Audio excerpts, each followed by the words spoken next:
This is Restful Diaries, and I'm so glad you've found your way here. Some evenings you come here worn thin by a day full of life's stresses. Some evenings you come simply because the house is quiet and you'd like a soft voice that wants nothing from you. Whatever it was that brought you here, you can set the day down now.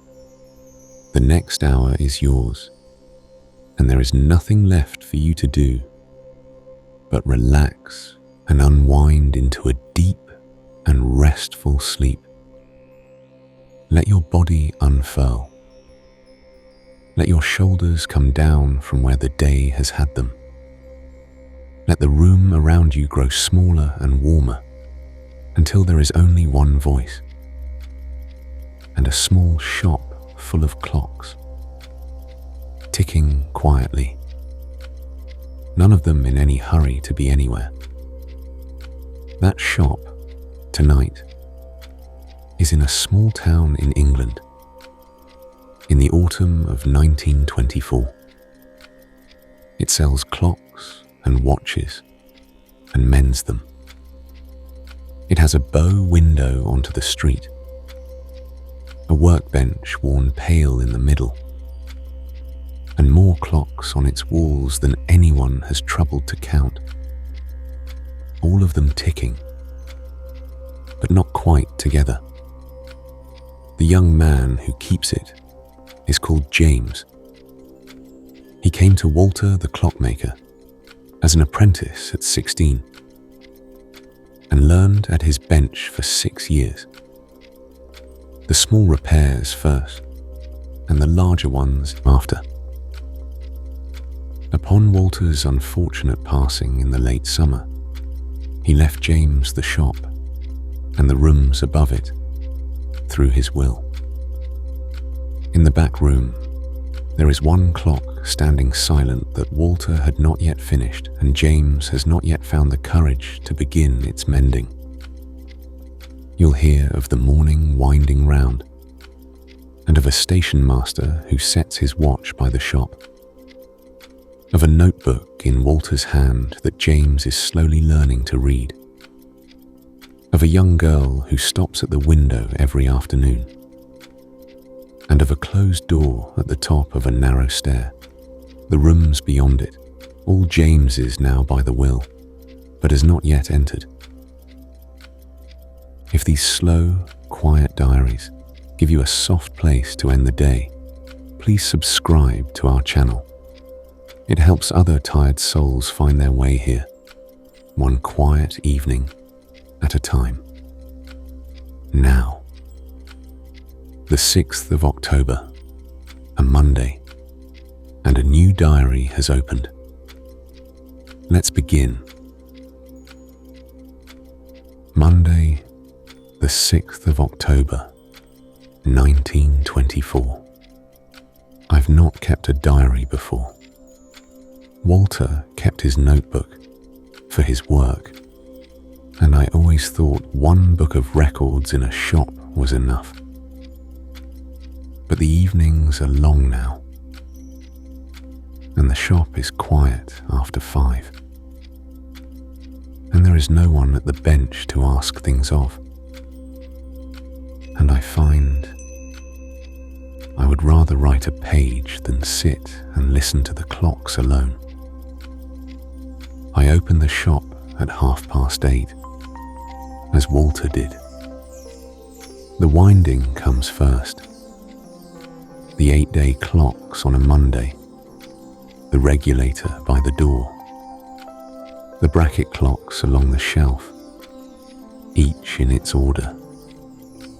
Walter had an order for it, and I keep his order, though I could not say now whether the order matters or whether it was only his habit. I expect it was only his habit. Alas, I keep it anyway. That's what Walter would have wanted. The shop clock by the till runs a minute fast. It always has. Walter set it so, years ago, and the town learned it, and now the town is a minute fast with it, and nobody minds. I wound it and left it fast. In the back room, the tall clock stands as Walter left it. I did not go into it today. I will go into it, though not today. Tuesday, the station master's watch. Mr. Pike came in at 8:20 before I had the door properly open, as he has every working morning for longer than I have been at this bench. He is the station master, and a station master must have the right time. He has never trusted the station clock to give it to him. Mr. Pike trusts ours. He took out his watch, the heavy silver one on the chain, and held it up to the shop clock by the till, and turned the little key, and set it, a minute fast with the rest of the town. He nodded to me, said it was a fair morning. He said the 9:14 was running on time. Then he went out to meet the 9:14 train.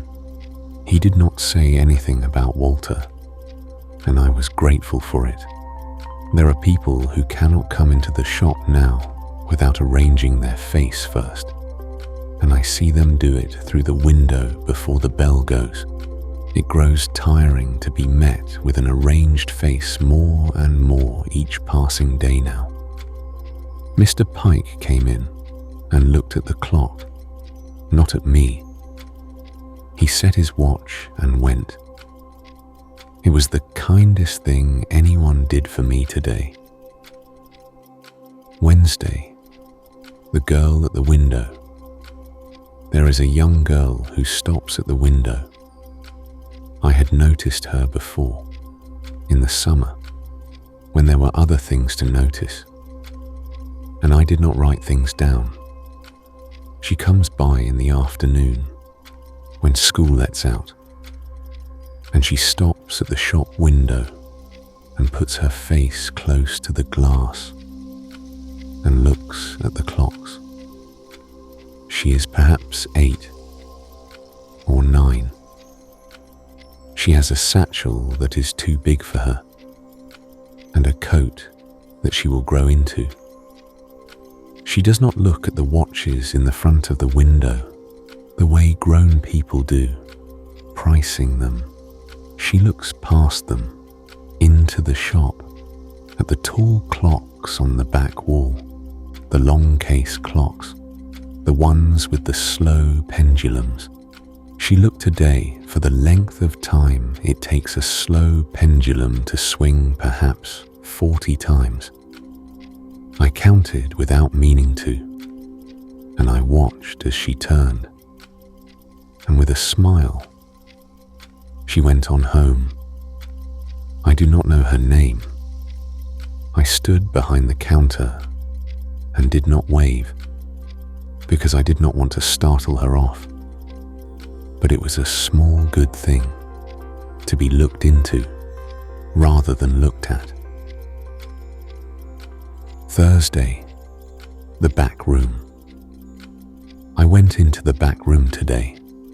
I had told myself I would, and I find that telling this notebook something makes me more likely to do it, which may be the best use of the book. The tall clock is the Hartley clock. It came in the week before Walter died. Old Mr. Hartley brought it in himself, on a borrowed cart, and Walter and the carter carried it through to the back. I held the door for them.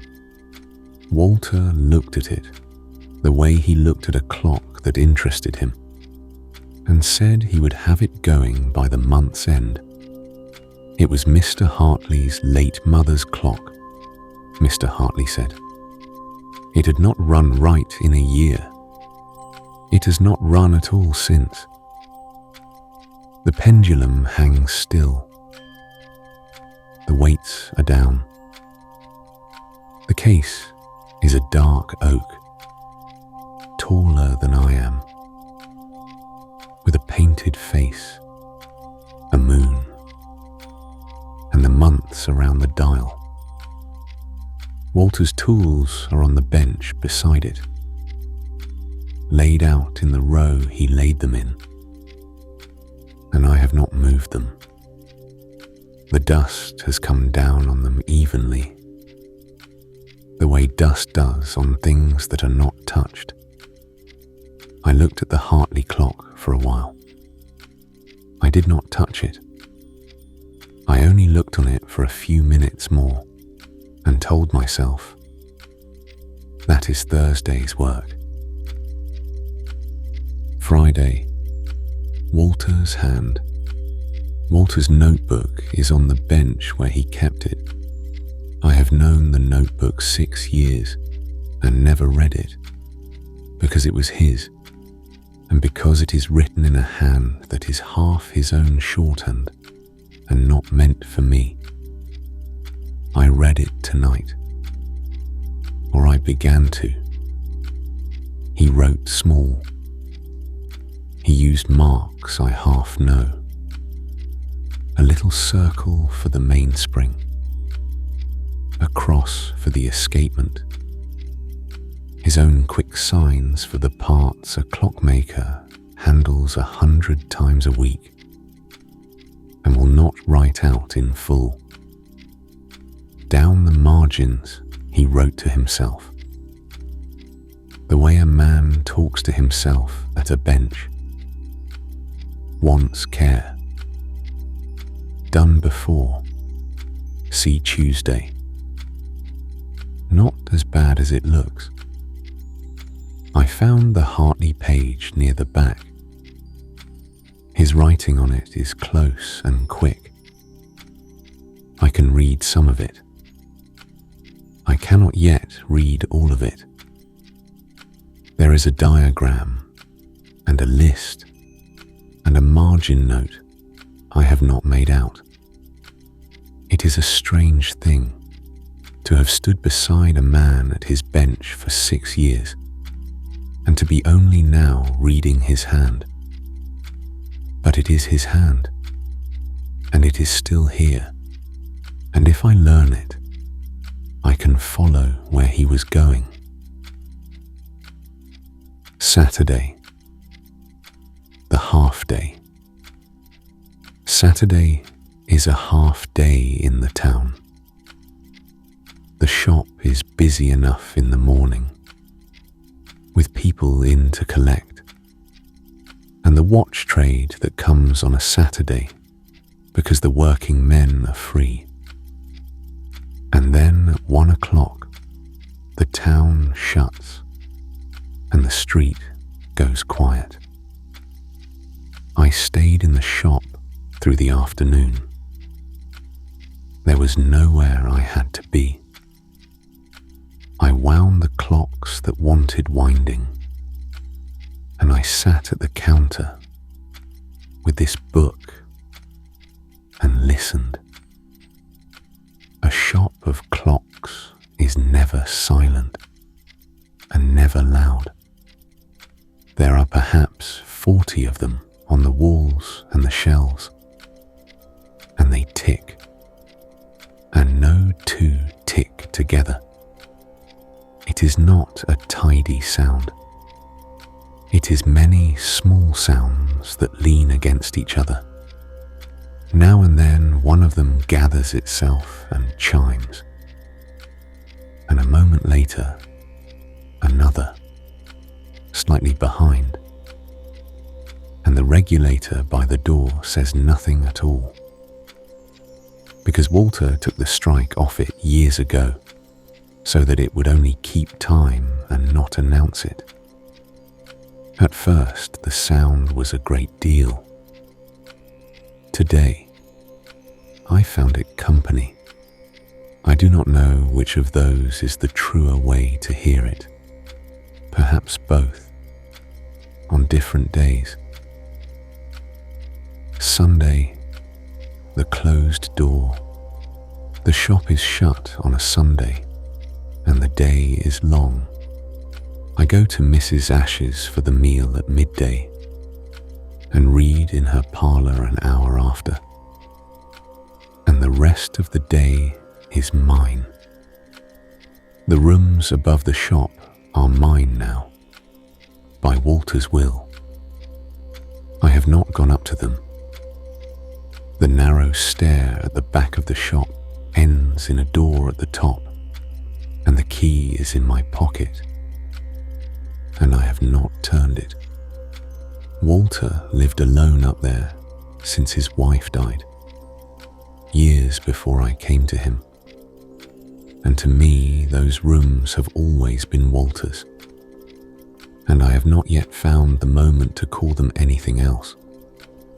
There is, by what Walter told me once in passing, a clock up there, a small bracket clock that his own father gave him, that he wound every Sunday night of his life, the one clock in his care that was only his and not the shop's. It will have stopped by now, in the week since he died, with no hand to wind it. I have not been up to care for it. I will have to. Sometime.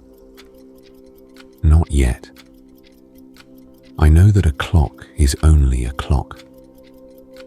I know that winding it would cost a minute and the small turning of a key. I have not done it.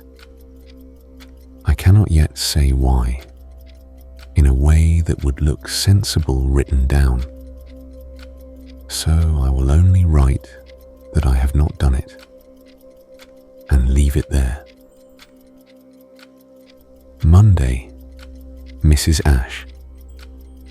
Mrs. Ash keeps the drapers on the other side of the wall, and the room I have lodged in these last years above her shop. She has kept the drapers as long as Walter kept this, and the two shops have shared a wall and a gutter and a great many years. And she has known me since I came to Walter at 16. She came in this morning with half a seed cake on a plate, because she had made a whole one and there is only herself and me to eat it. And I had been gone since dawn. She did not say that was why. She said she had made too much cake, which is a thing women of her sort say when they mean something kinder and do not want to make a parade of it.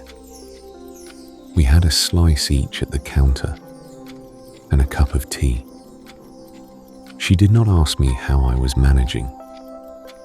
She told me instead about a man who had come into the drapers wanting a particular blue thread and not been able to say which blue, and held a great many blues up to the window light, and gone away in the end with no thread at all. We laughed about the blues. It was the first I had laughed in the shop. She took the plate back. She left the cake. Wednesday, a clock goes home. A Mrs. Tranter came in this afternoon for her carriage clock, which Walter had mended in the summer before he died, and which has been sitting on the collection shelf since, waiting, with its ticket on it in his writing. I had wound it and set it so that it would be going when she came, because a clock handed over going is a different thing from a clock handed over silent, and Walter always did that. Had them going on the shelf before the owner's hand was on the door. She took it and held it against herself the way people do with a clock. Both arms. The way you would not hold a parcel. She said the house had been wrong without it. She paid the sum on Walter's ticket. She did not say anything about Walter, but she touched the ticket, his writing on it, with one finger before she put it in her bag. I saw her do it, and neither of us said anything, which was the right amount to say. The collection shelf has 3 more on it in his writing. I will get them going, one by one, and send them home. Sunday, the regulator. The clock by the door is the regulator. It is the plainest clock in the shop.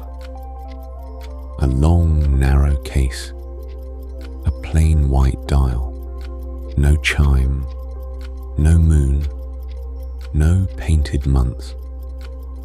Walter took the strike off it years ago.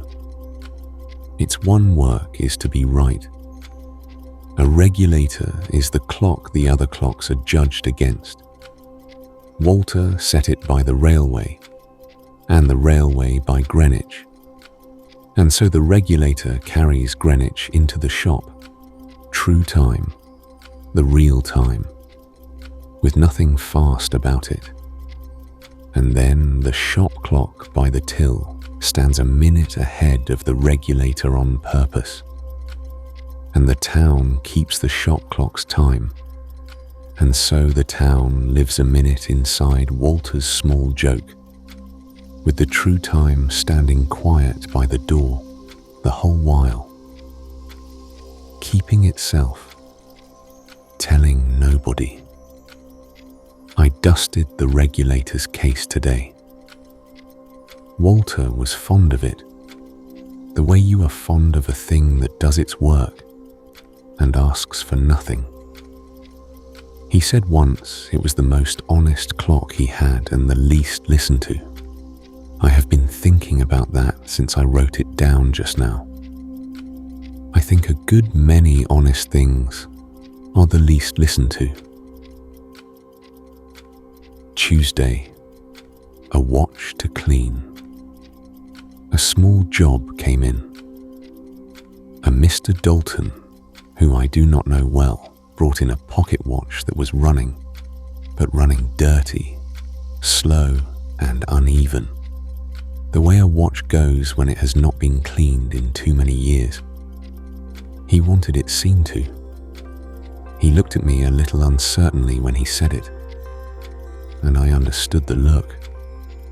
Mr. Dalton was wondering whether the shop could still do the work, with the young one of us at the bench and the old one gone. The cleaning of a watch I can do. Walter taught me the small repairs across the 6 years at quiet times, standing me at the bench and putting the tools in my hand. The cleaning, the fresh oil, the regulating of a watch that is only tired and not broken. He taught me those, and I have done them many times, though always with him in the shop. I did Mr. Dalton's watch with him, not in the shop. I took it down and cleaned it and oiled it and put it up again and set it going against the shop clock. It runs. I will watch it a day or two before I tell him to come for it. The large work I still cannot do.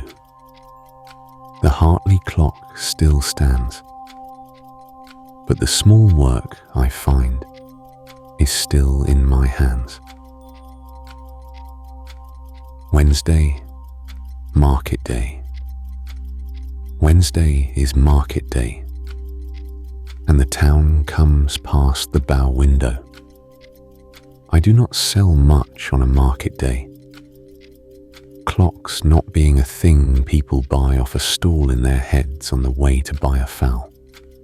But the shop is busy with looking. The window fills up with faces.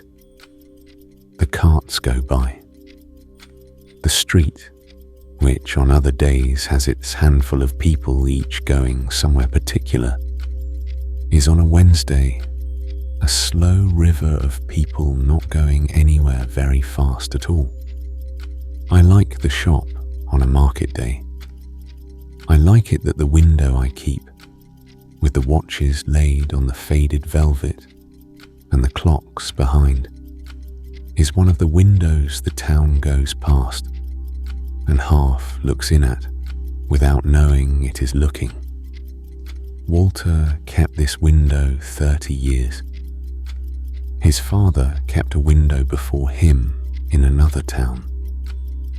It is a long, quiet trade, the keeping of a window with time in it for a town to walk past. By 4, the market was thinning, and the carts were going home heavier or lighter than they came. The girl went by at her hour, against the last of the crowd, and put her face to the glass. Though I did not know yet, that day, that her name was June. Thursday. I opened the door. The girl was at the window again this afternoon, at her usual time, with her face to the glass. Today I opened the shop door. I did not call out to her. I only opened the door, as if I had a reason to, and stood in it, so that she could come closer if she wished, or go on if she wished. She looked at me. She looked back at the clocks. She said in a rush, the way a child says a thing, "It has been wondering a long while," that the big clock at the end had stopped. The tall one. She had noticed it from the street. She wanted to know if it was broken for good. I said it was not broken for good. I said it was waiting to be mended. She thought about that. Then she nodded, as though waiting to be mended were a perfectly good state for a clock to be in, which perhaps it is, and she went on home with her too large satchel. I did not learn her name, but the door is open now, in the way that doors are once they have been opened. Friday, the Hartley page. I went back to the Hartley page in Walter's notebook tonight, and I made out the margin note. It took me the better part of an hour, with the lamp pulled close. His hand on that line is quick. The way writing goes quick, when the man writing it knows exactly what he means, and is only leaving himself a reminder. I read it wrong twice. Then it came clear. It says, escapement worn. The palette. Have the part. Top drawer left. The escapement is the small assembly that lets the clock go, tooth by tooth. That makes the tick. The palette is the piece that does the letting. If the palette is worn, the clock will not keep, or will not run, and Walter had seen that in the week before he died, and had named it, and by the note, had already got the part for it. I did not open the top drawer on the left tonight. I have learned this much about myself in a fortnight of writing this book. I do things better the day after I have written that I will do it. So, tomorrow I will open the drawer. Saturday, the top drawer. I open the top drawer on the left. It is Walter's parts drawer. the one nearest his right hand at the bench, and it is as full and as ordered as I knew it would be. The small boxes and the twists of paper, each with his mark on it. I did not offer to hunt. Near the front, in a box on its own, was a palette, new, the steel still bright, with a slip of paper folded against it, and on the paper, in his hand, Hartley. He had got it before he died. He had ordered it, or made it, and got it into the shop, and into the drawer and named it, and then he had not had the days left to fit it. I sat with the box in my hand a good while. It is a strange gift to be given, a small steel part in a box, and I do not think Walter thought of it as a gift. He thought of it as a job not yet done, but it came down the weeks to me with his writing on it, and it told me what to do, and where he had got to, and where I was to take it up. That is not nothing. That is, I think, a good deal. Sunday, the last page in his hand. I read to the end of Walter's notebook today. I had not meant to. I had only meant to look again at the Hartley page, but I turned on past it and found that the Hartley page is very near the end, and that there is only a little after it. The last thing in the book is the Hartley clock. He wrote the heading and the diagram and the list and the margin note, and then below that the page is half down and the rest is white. After it, 4 blank leaves, and then the cover. I sat with that a while. It is a plain thing, and I do not want to make it more than it is. A man keeps a working notebook, and he fills it at the rate his work fills it. And when he stops, it stops, wherever it has got to. Walter's got to the Hartley clock, but I had this book of mine open on the bench beside his. My Sunday page begun, and I looked at the two of them lying there, his closed and mine open, and I thought, they are the same kind of book, a record kept by a person in a shop full of time. He kept his to the end of his work. I am keeping mine. The shop should carry on having someone in it writing things down. Tuesday, a thing I remembered. I was sharpening a graver at the bench tonight, on the small stone Walter kept for it, and the feel of it brought a thing back to me whole, the way a feeling in the hands will do, that a photograph cannot. When I first came to Walter, he had a way of testing whether a clock was level on a shelf. He would not use a level.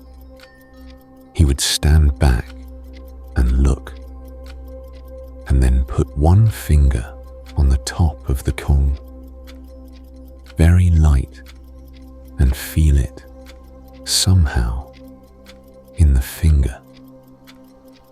And he was always right. I never learned how he did it, and I do not think he could have told me. It was 30 years in the finger. I have not got 30 years in the finger. I have 6. 6 years of what he gave me at quiet times, standing me at this bench and putting the tools in my hand. And I have his book now, and I have whatever is coming to me out of doing the work alone. It will not be his 30 years for a long while yet, but I was sharpening the graver tonight, and I thought, I am putting my own years in now, one quiet evening at a time. That is the only way the 30 years ever got into anybody's finger. Saturday, a day I could not work. Not every day goes forward. I will write this one down honestly, because the book is no use to me if it is only the good days. I came in this morning and I could not work.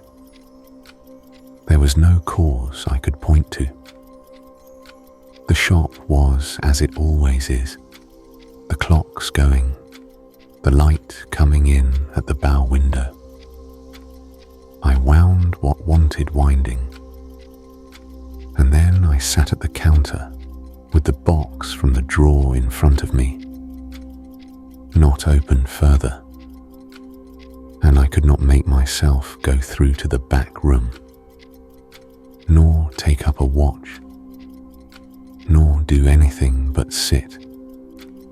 It was not a crying day. It was a still day. The clocks ticked, and I sat among them and let the morning go by me. Mrs. Ash came in near noon. She saw, I think, how it was. She did not ask. She came round the counter and sat on Walter's stool beside me, and we sat there, the two of us, not saying very much, while the half day shut down outside. After a while, she said she would put the kettle on in her own place and bring it through. She did. We had the tea. The day did not go forward, but it passed, and she helped me let it. Monday, Mr. Pike's watch.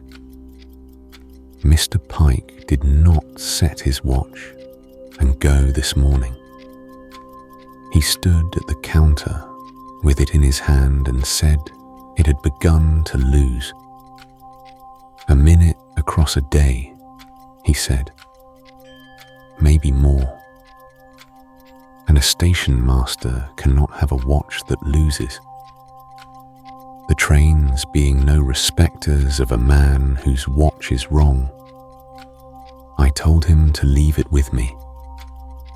He looked at the watch and looked at me, and I saw him do the small sum that people do.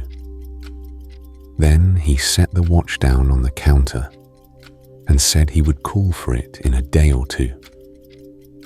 It is the first piece of work that has been brought to me, because there was nowhere else in the town to take it. And not, I think, because the man was sure of me. Mr. Pike was not sure of me. He left it anyway. It is a good watch, a railway man's watch, and what is wrong with it is honest wear, and not anything dreadful. I will clean it and see to the mainspring. I had better. Half the town sets its time by a chain that runs from Greenwich to the railway, to Mr. Pike's pocket, to my shop window, and a link of that chain is lying on my counter, waiting for me. Tuesday, fitting the pallet. Today, I fitted the pallet. I took the Hartley movement out of the case. which is its own slow, careful business.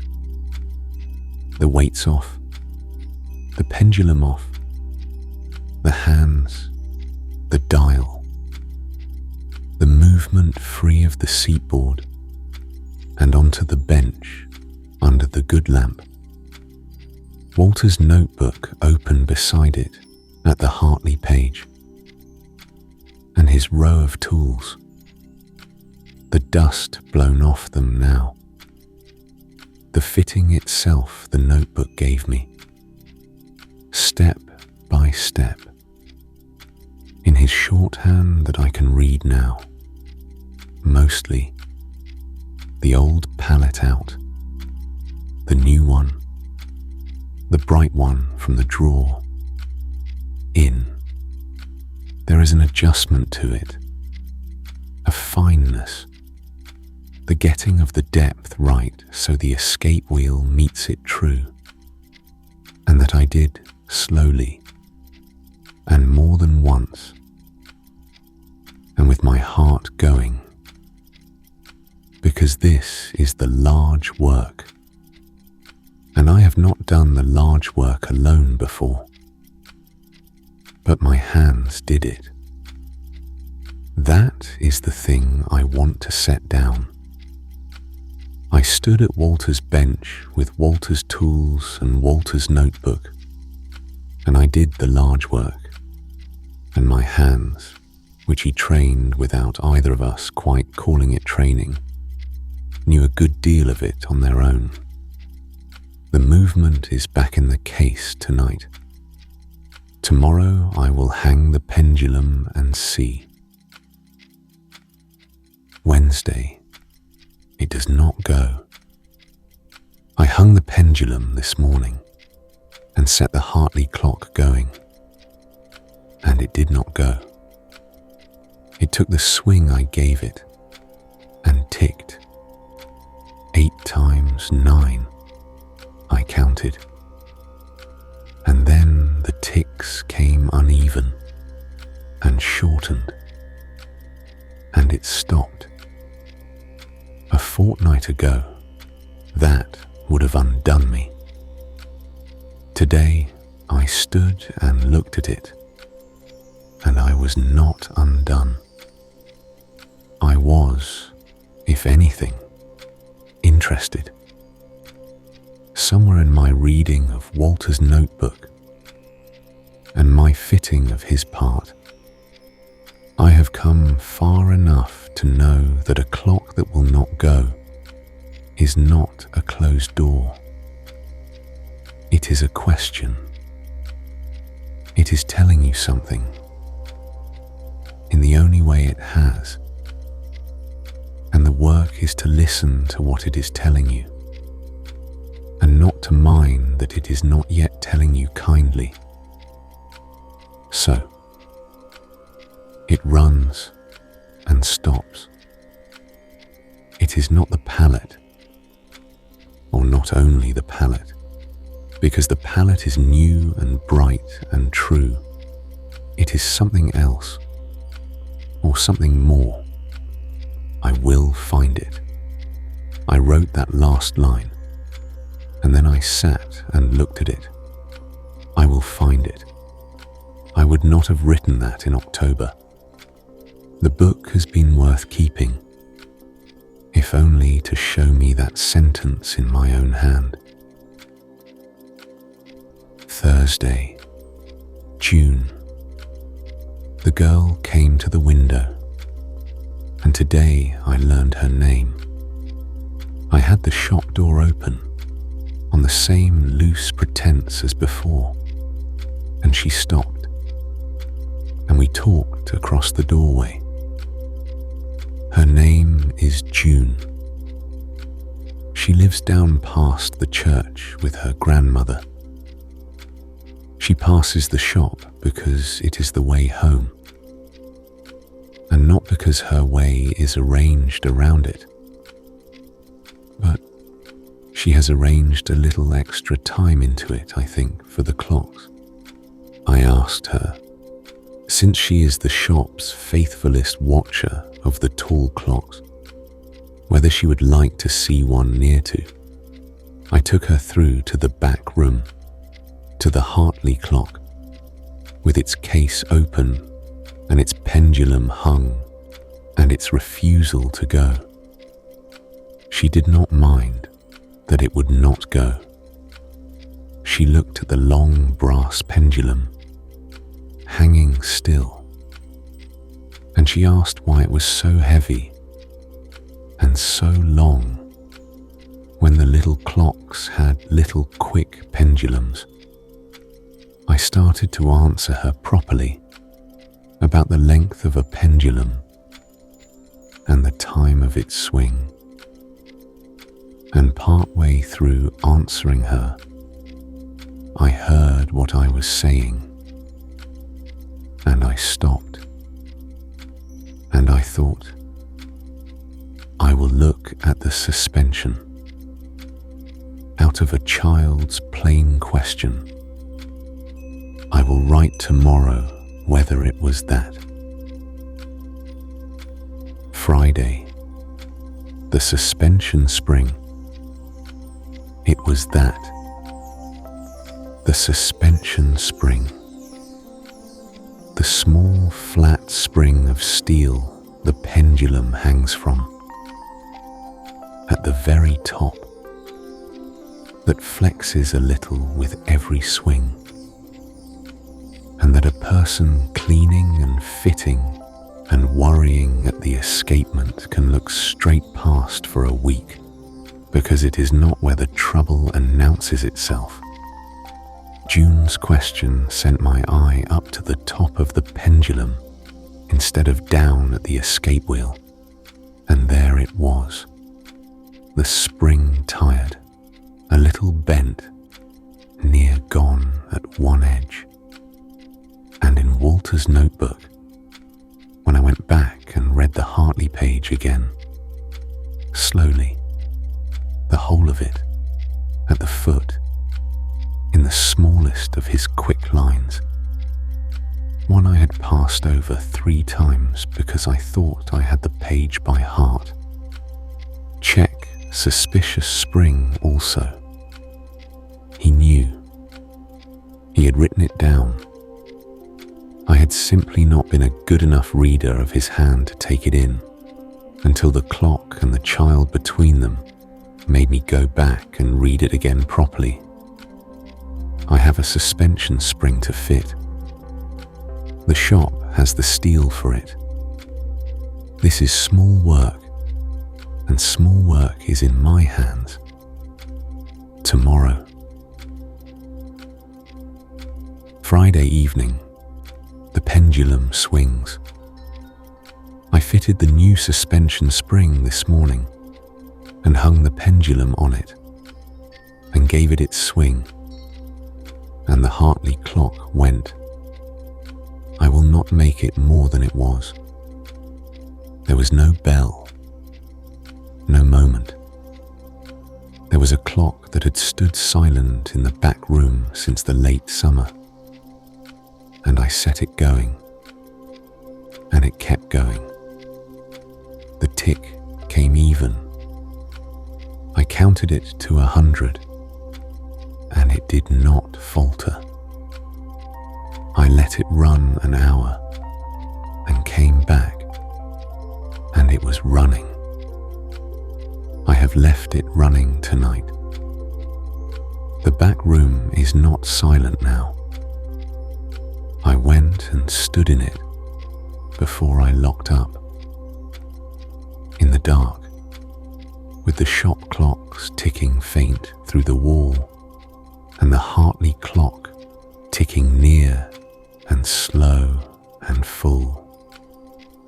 The deep, unhurried tick that a long case clock has, and that no small clock can give you. Walter's bench, Walter's tools, Walter's notebook shut now, its work done, and the clock going. I locked the shop. I passed the foot of the narrow stair on my way out, with at the top of it. I did not look up, but I will write here that tonight, for the first time, passing it, I thought, soon, not tonight, but soon.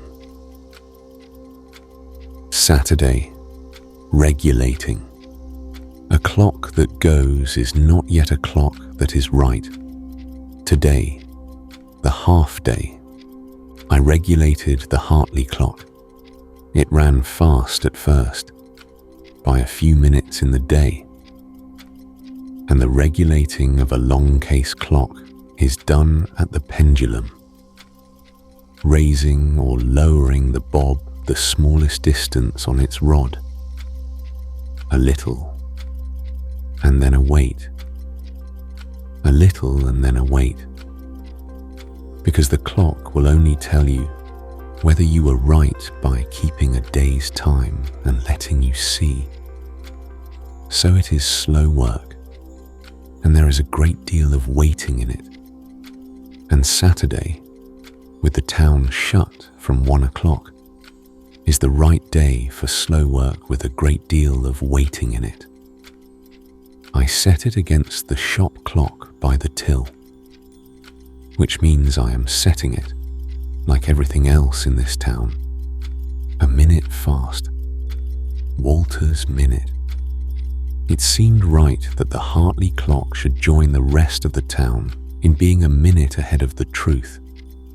Mr. Hartley will take it home a minute fast and never know, and his house will be a minute fast. And that is one more housekeeping Walter's time. By evening, it was holding. I will give it tomorrow to be sure. Tuesday. A wet evening. A wet evening. The rain coming straight down past the bow window, and the street empty with it, and the lamps at the ends of their own poles of light. The winding round on a wet evening is a snug thing. The shop is dry, and the clocks are going, and the rain is on the glass, and not on me. I went round with the key, clock to clock, in Walter's order, and the rain made the shop feel smaller and the ticking feel closer, the way weather will draw a room in around you. I have come to know the round now. There was a time in October when I went round with the book of Walter's habit open in my head, anxious of the order. Tonight, I went round without thinking of the order at all, and only knew I had not thought of it when I was at the last clock. That is how a thing passes from a task into a habit, I suppose. You do it, and do it, and then one evening, you notice you have stopped noticing. The Hartley clock in the back room ticked along with the rest tonight, slow and full. I have stopped, this week, listening for it specially. It is just one of the shop's voices now. Sunday. Sitting with it. Sunday, and the shop shut. But I went into it today, which I have not done on a Sunday before. I went in to sit with the Hartley clock. That is a foolish way to say it, and I will say it that way anyway, because it is the true way. I took the stool through to the back room, and I sat by the clock a while, in the quiet of the shut shop, and watched the pendulum I had watched hang still for 2 months go back and forth, and listened to it hold its time. I found I wanted to tell somebody. That was the feeling. Sitting there, a small, full feeling, and the wish to tell somebody about it. Walter, of course. It was Walter I wanted to tell. And then I thought that this book is the telling. That this is, perhaps, what the book has been for, all along, since I started it in October, not knowing why I was starting it. A person in a shop full of time, with something to tell, and the person they would tell it to not there to tell it to, writes it down instead. He did the same. His book was the same kind of telling. I know that now, so I am telling it here. The clock goes. I sat with it on a Sunday and was glad. Friday. A question at the counter. A man I did not know came in today. Pleasant enough, and looked along the shelves and asked his question kindly. But it was the question I have felt some people not quite asking for 2 months. He asked whether the shop would be keeping on. He meant, now that Walter is gone, will there go on being a clock shop in the town? Or is this a thing that is quietly ending? And should he be taking his trade 2 towns over? While he thinks of it, I said the shop was keeping on. I said it plainly, and it was only after he had gone that I stood and felt what I had said. In October, I could not have said it. In October, I did not know it. I have not decided it on any one day. It has been decided slowly, by the winding round becoming a habit, and Mr. Dalton's watch running clean, and the Hartley clock going, and Walter's notebook teaching me his hand. The shop is keeping on, because for 2 months now, I have been the person keeping it on, without ever once stopping to call it that. So now, I have called it that. The shop is keeping on. I wrote it down so that I would have it in my own hand. Monday, Mr. Hartley. Old Mr. Hartley came for his late mother's clock today. I had sent word up to him at the end of last week that it was done, and he came on the Monday, on the same borrowed cart, with the same carter, the way it had come. He is a small old man, very upright, and he came into the shop with his hat already in his hand. I took him through to the back room. The clock was going. He stood in front of it and did not say anything for a while. He put his hand flat on the oak of the case near the top, the way you would put your hand on the shoulder of someone you had not seen in a long time. He listened to it. He said, "It sounds as it sounded in her hall." He said it had not sounded right in a year before it came here. And now it sounded as it had sounded in her hall when he was a boy. He did not say a great deal more, and I was glad of it, because neither of us had a great deal of voice to spare just then. He paid what Walter had written in the notebook the work would come to. He looked at me, then, properly, for the first time, and said only, "You have done well by it. The carter and I carried the clock out to the cart and packed it round with straw, and it went off up the hill, going a minute fast. The back room is empty tonight where it stood.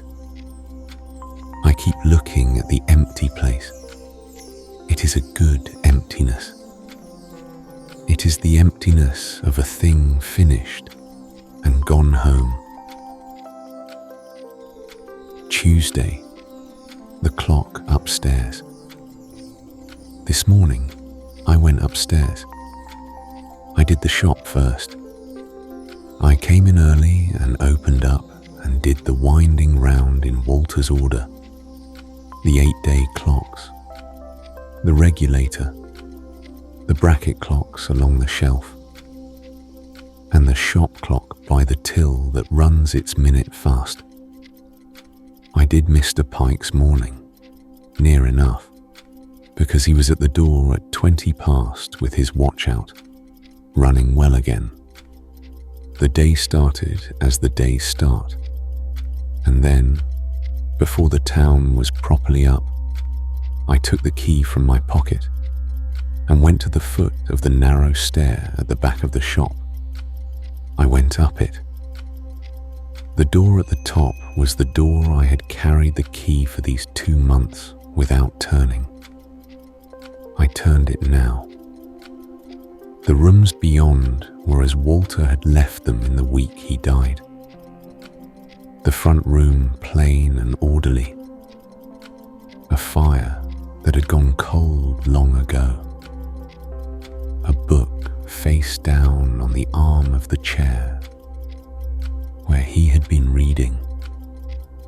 The small bracket clock, his father's, stood on the mantel, stopped, its hands at the hour he had set them last. Whenever that had been, I wound it. It did not take a minute. I set the hands by my own watch, which is set by the shop, which is set a minute fast, so that Walter's clock, like the Hartley clock, like the whole of the town, would keep Walter's time. I started the pendulum with my finger. It went. Of course it went. It was only ever waiting to be wound. It had only ever been, as I once told a girl at the window, waiting to be mended. And the mending it wanted was nothing more than someone with a moment, and the willingness to give it. There is no stopped clock in this house now. Below me the shop, full of them, going. Beside me Walter's, going. The work of the shop is to keep the town's time, and I keep it. June will be at the window this afternoon. There is a watch of Mr. Dalton's on the bench that wants its last looking over before he calls. The day has its round in it, the way the days do. I came back down. The rooms upstairs are mine, by his will. I will sleep in them in their time. Today, I came back down. I will end the book here, I think. Not because there is nothing more, but because a book wants an ending. And this is a good place to put one. An ordinary Tuesday, the shop open, every clock in my care going, and a minute fast, the way Walter kept them. If your tired soul happens to still be wandering and restless, you can restart this video now. Or you can continue listening to the quiet ticking of Walter's clocks. I hope you sleep well. Good night,